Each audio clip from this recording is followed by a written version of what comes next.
Hello, I'm Donna Reiners with Brave to Braver, and I'm a life coach in the West Houston area. And I have a client that has agreed to allow me to discuss our session together. We had a fabulous time this last time we met, and a lot of things came into clarity for him. And that is always a blessing when the client gets what you're telling them, when the client receives inspiration or revelation or understanding on their own life as to how they respond the way they respond, so that they can respond differently in the future. So anyhow, this person comes in from out of town a few times a month, and we've been seeing each other about 6 months, and it's just been a blessing to get to know them and for him to get to know me. And so anyway, about 3 weeks ago, we had a time together where we discovered in him a program that repeated itself every 10 years. What do I mean by a program? A program in what I'm referring to is a set of emotions that is triggered by a specific type of event that repeats itself ever so often. And in this case, was fascinating because it literally repeated every 10 years. And it actually started in the womb. And I know it might be difficult for some of you to understand that, but one of them was in the womb, and it was literally womb, 10, 20, 30, 40, 50 years old. And so when we looked at all the similarities of all the emotions, all the reasons why he responded the way he responded, it all just made sense in him, and he began to make some changes.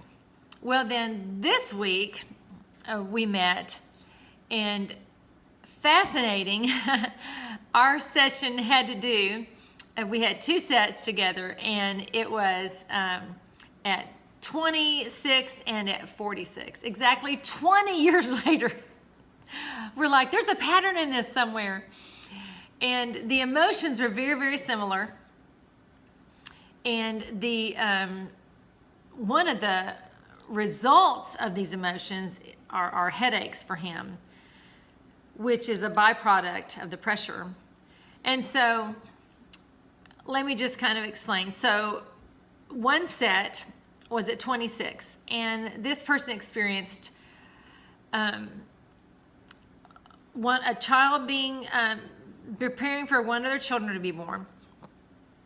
They had their spouse had a death of a parent. The parent that was remaining started dating immediately. The business that they were in was failing. It was very difficult for them to make ends meet. Basically living hand to mouth, and so it was a lot of pressure. And so this was a long time ago in this person's life, but the pressure that came with all of those events happening basically at one time was overwhelming. These are the emotions that he experienced. He experienced paralysis in a strong way. What do I mean by that? I mean, he felt trapped. He felt unable to move. He felt like he couldn't do anything about anything. He also felt an overwhelming hopelessness come over him. And so he could see no way out of the situation. There was also something occurring along the way where he got offended. And that offense really began to rule his attitude toward himself, his attitude toward his family, his attitude in business. And he had this strong sense of over-responsibility just hit him, strong, hard. Of course, he's the husband, and even though he and his wife are both working, he felt the main responsibility to carry the financial load, and he wasn't able to do that, and he felt like a failure. And so that over responsibility he was taking, I've got to get this done. I have to do it. No one else can do this. I've got to get this. This has to succeed. This has to succeed. I've got to do this right. I've got to do that right. All those emotions and all those thoughts and all those ideas were overwhelming him. And to the point where eventually he just had a strong dread overcome him. Sometimes dread can be like a resistance to want to do anything about a situation when you're actually in a set. But in this case, it was an actual emotion. And he began to lose all hope for the next day. He didn't look forward to the next day. He had no expectancy regarding the next day. He basically dreaded getting up. He dreaded being at work. He dreaded coming home. He dreaded basically everything began to rule and reign in him. And in the middle of all of that, these are some strong emotions. He took on something dogmatic. Now, dogmatic are a bunch of rigid rules and regulations that kind of start to form. I have to do it this way, and I have to do it this way, and I have to do it this way. Oh, no, can't do it that way. You have to do it this way. And it began to take on this template inside of him that life had to work out this way exactly. It had to be this way exactly and no other way, or it wasn't going to work. And then self-consciousness came over him because he was failing at providing for his family. And it was overwhelming him. And he felt so self-conscious about it that he began to cause him to just go into a hole. And in the middle of that, he felt obsessed with getting everything done. Can you imagine? Can you think of all these emotions? You know, when you have all these kind of life situations, someone's dying, someone's being born, one of the parents is dating someone quickly after a spouse passes. Your business is in hard times. You're not able to make ends meet. You got a number of children to feed, and you don't know if you're going to make it. And so what happens in this kind of situation, as I said, the original emotion was low self-esteem. He just felt so little of himself because he thought he was a failure. And then all these other emotions were coming in to overcome him and overtake him and put pressure on him. And eventually what happened is something that's called a benefit, which it's not beneficial for you or me when we have this happen. It's like the benefit of the enemy. The enemy offers you something. The enemy says, hey, don't feel low self-esteem. Just feel the pressure from other people and conform to what is needed in the situation. And that particular emotion is called living through others. He had a mother that had great expectation on him. He had a wife who had great expectancies for him. His kids were counting on him. The people who worked for him were counting on him.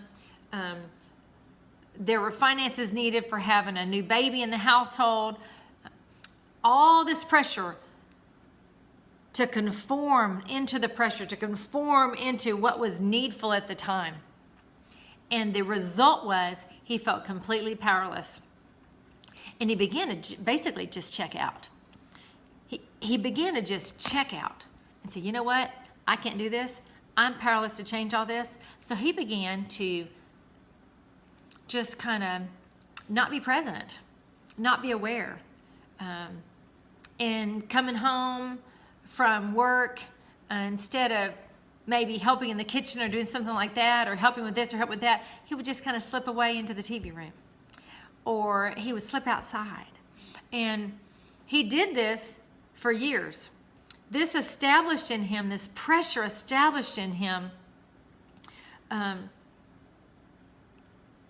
this pattern of, here's the pressure and I can't handle it. I can't change it anyway, so I don't even need to be involved. Cutting everything into a nutshell. And so you take that scenario, and now, 20 years later, at 46, now that one was at 26, at 46 years old, he got fired from a company, and he started working for a new company. There was a death in the family. A parent passed. There was a house going through remodeling. There was a daughter who was pregnant. Not the wife, not the spouse, but a daughter was pregnant. And the very similar pressure that was 20 years previous also happened this time. Pressure, pressure, pressure. He had, for an emotion, the central emotion over the whole thing was he felt just denied because he got fired. He felt rejected. Bam, no good. Bam, can't receive you. Bam, don't want you. And he was still in that place of financial need for a family and all these demands on him, and the living through others was coming over him, and he was attempting to do the right thing. He was attempting to be able to provide for the family, but the money wasn't there. And even in the new company, it was at low pay. So hopelessness came back. And this time grief joined it because of the passing of a parent. And then dread came back. Dread was 20 years previous. The dread of, oh, I just can't make it. And it was a spiritual matter this time. I just can't make it. This is not going to work for me. I don't look forward to this. I don't need to be around. And then he finally decided, I don't care. I just don't care anymore. I'm checking out. In the middle of all of that, he got confused. Look at all those emotions. Feel all those emotions at one time. That's a lot of pressure. And the end result, as the benefit was, he began to focus on the enemy. He began to basically not turn to God as much, but turn to his soul, turn to his own understanding, turn to what he thought was going to work out all right. And he did the best he could. But this program in place of this pressure caused such a overwhelmingness to come over him. He even sunk down deeper. And in the middle of all of that, you have these unhealthy soul ties working with a spouse, unhealthy soul ties working with the parents, unhealthy soul ties working with kids. And so what we did is we were able to sever an unhealthy soul tie, especially with the parent who had passed, because it was definitely very unhealthy and it was really reigning within him. And we found also a curse lodged inside of him that was causing some strong connection supernaturally into some things that were not godly. And it basically resulted in him getting clarity when he could look at all those emotions and look at these separate events and see the pressure from each one. He just said, you know what? I get it. I'm getting it. I'm seeing it. I'm seeing why I respond the way I do. I'm seeing why I check out. I'm seeing why I pull away. I'm seeing why I didn't do this and I didn't do that. I'm seeing why I'm afraid of this and I'm afraid of that and I'm afraid of this and I'm afraid of that and I'm afraid of this and I'm afraid of that. Because he stopped dealing with it. For 20 years, he stopped dealing with life. And he just was showing up. And he wasn't fully present. And he wasn't fully aware of everything going on because he had decided he didn't care. And because he didn't look forward to anything anyway, he just basically pretended to do life with his family. Now, he's checking in. Now, we've been working together solidly for 6 months. And he's checking in. And this particular, these two sets we had together really opened his eyes in a new way.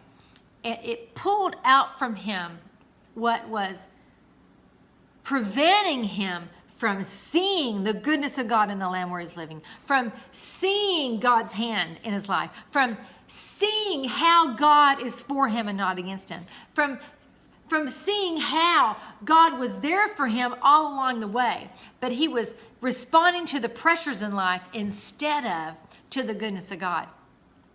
And so it was a really wonderful time we had.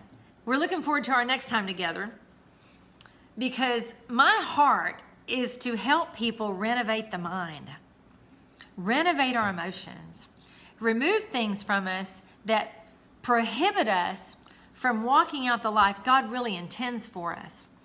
And it doesn't happen overnight. You know, some of the things that we do to help one another and the different types of ministries that there are available to folks, they're all very, very helpful and they're all needful, but none of it is hocus pocus. None of it is a quick fix. None of it is, wow, bam, that's it, it's over, woo, let's do it, normally. Now, there are some situations where you hear somebody change completely overnight, but normally if you've lived life in a certain way strongly for years and years and years, it takes more than just a little while to make some change. And so because we'd identified that other set of emotions of the every 10 years, that had brought him some great clarity and how pressure would take him and move him in different directions. And this brought additional clarity and revelation. And so now what we're doing is we're praying over this, because how Splankna works, which is the protocol I use to work with people as a life coach, Splankna, is it removes the negative emotions from the organ system, where it plants inside of you, and you are able to actually pick up an event and throw it away. So we don't regurgitate, we don't go over things over and over and over again. We discuss them so that you understand what you're doing. Because my heart is renovation. My heart is not just removing bad things, removing bad memories, removing toxins. Because that's okay, but that's not my heart. That's not my focus. That's not my purpose. I want to help people change, and I want to change. And so I just want to encourage you today and tell you there is hope. If you feel shut down and you feel shut out and you don't know what you're doing, and you might take a moment to consider what emotions you're feeling. You might consider asking Holy Spirit, can you remind me, are there other events in my life that brought about these kind of emotions? Ask him to show you, because he can show you, because God is our greatest co-partner, and he is the one who leads us and guides us in these type of things. So we can get to the roots of things, we can get to the emotions of things, what cause things to happen within us, and then we can make a change on how we respond to those emotions so that our future is different from our past. So if you will get with God and talk to him about your own life, I just believe he will give you some clarity and some revelation and some understanding so that you can begin to process your life so that you can have a different future too. And so what he and I are doing now, we're praying over this. Not praying over revisiting all the emotions, but praying over now, how do we renovate? How do we move forward? Well, when the pressure comes, what do you do when the pressure comes now? You make a new decision. You decide, you know what?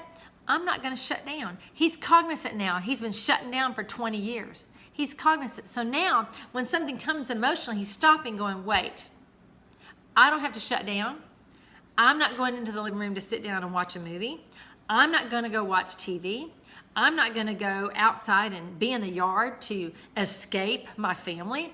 I'm staying put. I'm present. I'm awake. I'm aware. I'm here. I'm engaged. I'm involved. I'm staying. And so that decision to stay is going to change his future. So his future is really different from his past, so that he's aware what's going on. So he knows when there's a birthday coming down the pipe with one of the kids, and he's not going, oh, is it their birthday? He knows when one of his kids is doing something in school that isn't so cool, or he can congratulate them when they're doing something great, because he's aware. There are other things. He can be aware of what's going on at work so that he's present. And so I just want to encourage you today that there is hope in the midst of real life, in the midst of real emotions, that God is faithful and he helps us move forward. And he uses all sorts of ways to do it. The way I do it to work with people is through a protocol called Splankna. Like I said earlier, Splankna. And you can find information about me and how I work at Brave to Braver, BraveToBraver.com.